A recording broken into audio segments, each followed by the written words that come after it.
and girls, welcome back to Watch the Time. Thanks for tuning back in. Thanks for coming back to see me. I'm really pleased about to bring you a Pagani design. This one is one of their newer models. It's the PD-1784. They contacted me a little while ago actually asking if I'd be happy to feature it. Had a look, a couple of variations to choose from. They sent me out the blue one.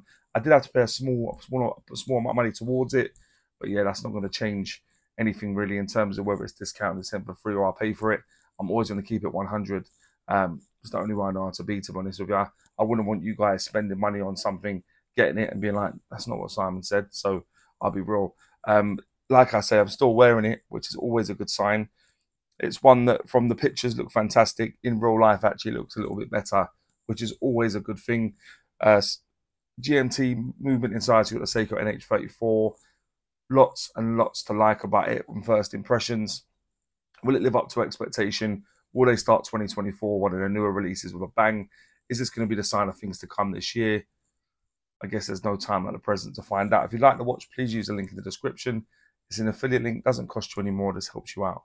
But I'm going to stop going on because you want to see the watch, don't you? So that's about that time to get the camera turned around and get on with it. All right, guys and girls, so this is the watch.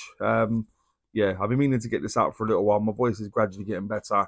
Nothing special about the packaging. This is the packaging they've sort of gone with for the longest time. Cleaning cloth inside. I have taken out, let me just show you, 4 links for it to fit my wrist. So yeah, but it's been nice and easy. Push pins, no issues at all. Got the hang tag down the side, warranty card, unsigned obviously. That's just what Pagani do. An instruction manual that doesn't serve much purpose, but inner foam just to help keep it safe in transit. You know the score now. You've seen this many times, but that's not why you're here. You're here for the watch. Let me just take the crown out, put a bit of juice into it. I took it off a few days ago in preparation for the review. So let me just give it some juice, and then I'll put it to this sort of time for here, so you can see the dial and stuff. Let me just leave it like that. But anyway, there it is. So this is the blue version. You've also got the green one. This is the one they sent me. Looks really nice, as you can see again. Again, it seems to be suffering with a lack of AR coating, to be honest, guys, which seems to be a theme quite often now with Pagani design. But there we are.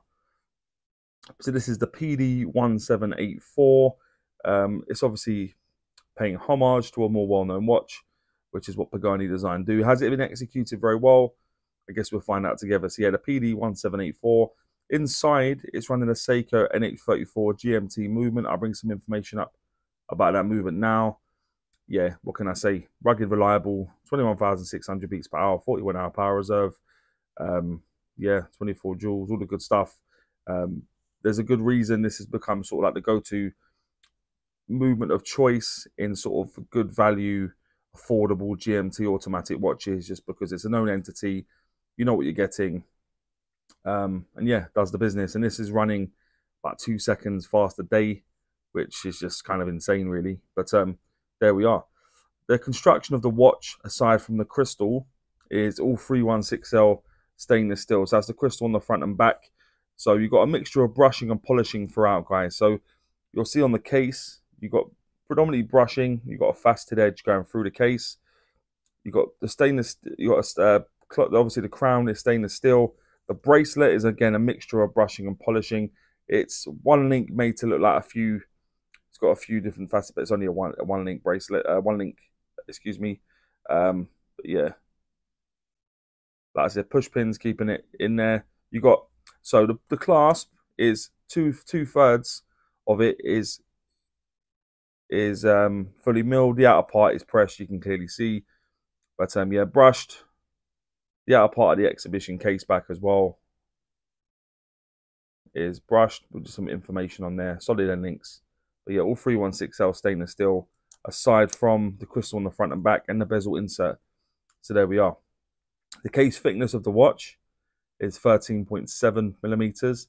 The case diameter, I normally measure from the 8 to the 2. It was coming in at 40 mil bang on. And when you go from the 9 to the 3, including the crown when it's screwed up, it's coming at 43.5 millimeters.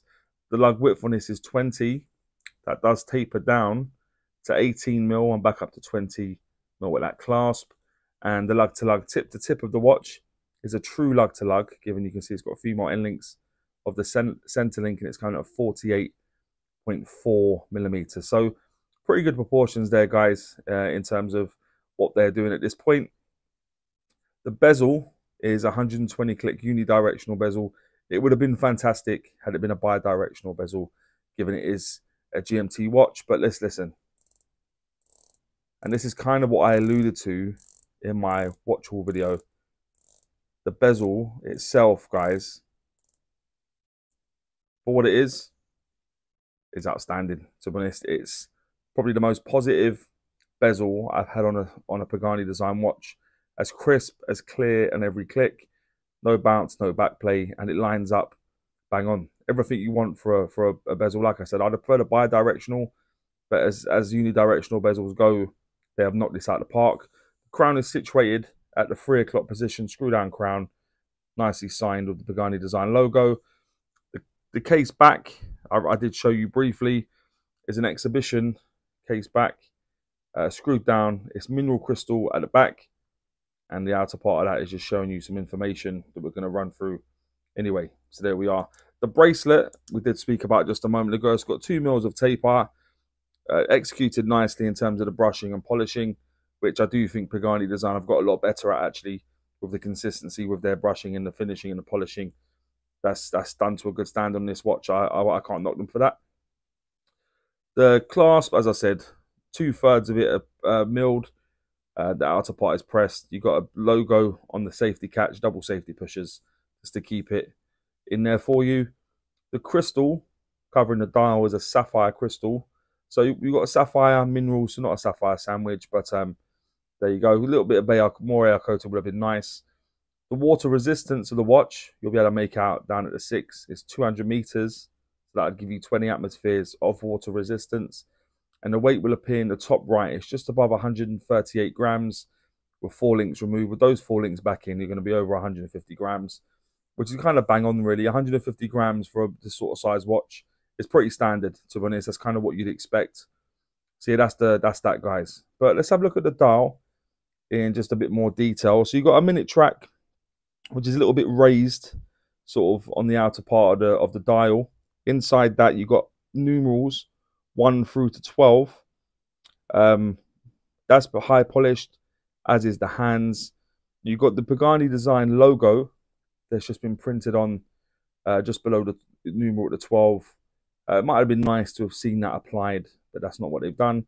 You've got GMT 20 bar 200M automatic just above the numeral at the 6. You've got the orange, so with GMT written on the dial, as well as the GMT hand, which is a nice contrast, to be honest, against the sort of blue sunburst dial. I do like a bit of a sunburst dial. I like the fact it's not just plain. I like stuff going on with the dials, which is really, really cool. I said high polished. So there we are. Just marvel at that just for a second, guys. I do apologize for the lack of AR coating. It's obviously not my fault, but if they had not put, if they put a bit of AR coating on there, it would have been really, really nice to just be able to admire. I hope it's still coming through on camera. But it has got loom. Okay, so I'll bring the loom up now. The loom on the bezel is fine. The hands are not too bad. But guys, what is going on with the numerals? 1 to 12. The loom, they needn't have bothered, really, if that's what they were going to do. I was so shocked when I saw the loom. So I do apologise. Yeah, not what I expected, to be honest. I was expecting the loom to be far, far better than that. So yeah, but there we are. Inside, as I mentioned a moment ago, it's running a Seiko NH34 movement. So you take the crown out, you'll know it will hack. You put it back in, it will start back up again. If you turn it away from you, you'll hear it charging. You take it out to the first position. So ordinarily, scroll towards you. You can change the date because it is a date movement.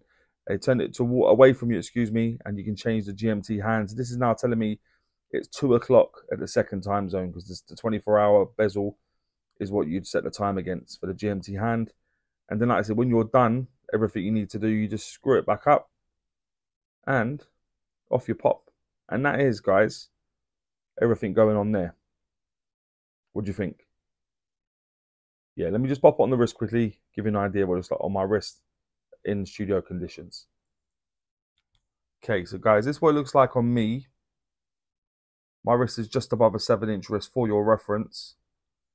And like I said, you've got 4 levels of micro adjustment you can utilize if you need to. I've not used any in addition to the 4 links I've taken out.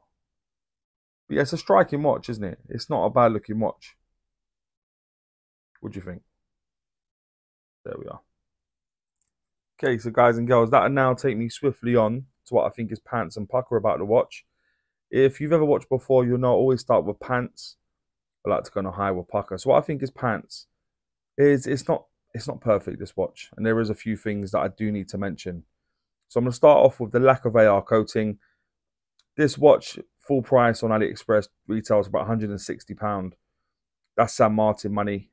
San Martin will do better AR coating than that, so it needs to be mentioned. Lack of AR coating. The clasp shell, I would expect it to have a fully milled clasp. To be honest, guys, with the prices sort of creeping up as they are, I'd like that shell to also be fully milled. The indices loom, what is that all about? Yeah, I was flabbergasted, to be honest. And the price, like I said, £160 is not inconsiderable. What else you can buy on AliExpress, really. You got the you got the San Martins, you got the Proximas, Seastons. Yeah, you've got lots of really good. You got Mercure, lots and lots. Fawn are doing some great stuff. So yeah, the price is a bit steep for what it is. So they're the 4 things I'm going to mention for pants. Lack of AR coating, clasp shell, indices, loom, and the price. What I think is pucker. There's a few things because it's not all bad, to be honest. I go with the dial, as I mentioned already. I do like the blue sunburst dial, and you obviously got the green one. You can also choose if you so wish. The bezel, as I said, the bezel on this is superb. The best bezel I've had on a Pagani design watch. I'll let you listen one more time.